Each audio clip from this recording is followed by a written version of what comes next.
Why would I even defend you if you're calling me gago? As a commissioned officer of the Philippine Coast Guard, calling me mangmang? Mr. Commodore, you just called me a traitor, sir. To the Honorable Marcoleta, sir. Let's put it on record. I did not use the word traitor in describing your statement that the West Philippine Sea ay kathang-isip lamang po. Let me read my post on X.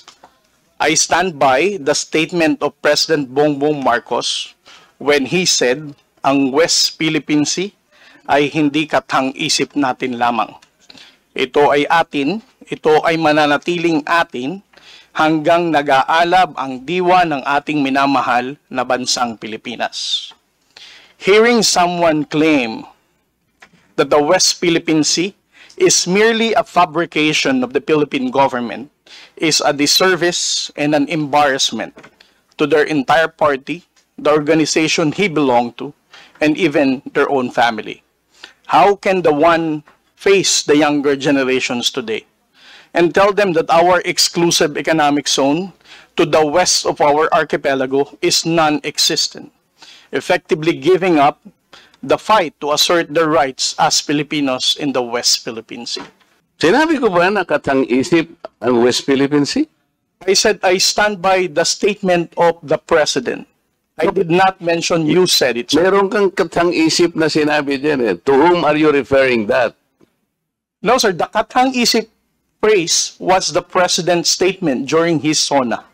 Kaya mo lang nilabas yan after I said that there is no such thing as West Philippine Sea. But that is in context of the fact that it is not yet registered in the International Hydrographic Organization.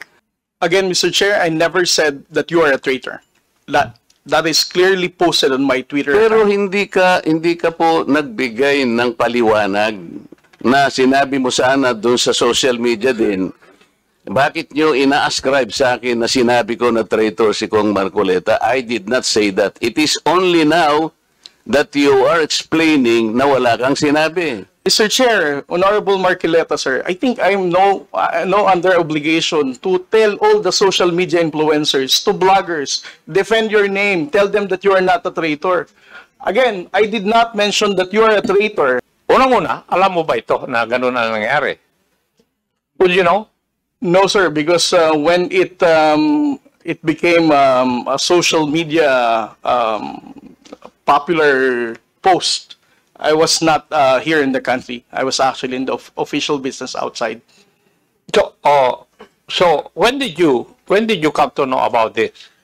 During his interview last February 10, huwag tayong magpagago at magpaka-ignorante katulad ng Commodore na yan. Is it not important to you to correct something that did not originate from you? It's because, Mr. Chair, the only time I learned about that was when I heard about your interview calling me gago and mangmang. Why would I even defend you if you're calling me gago? As a commissioned officer of the Philippine Coast Guard, being a spokesperson, calling me mangmang,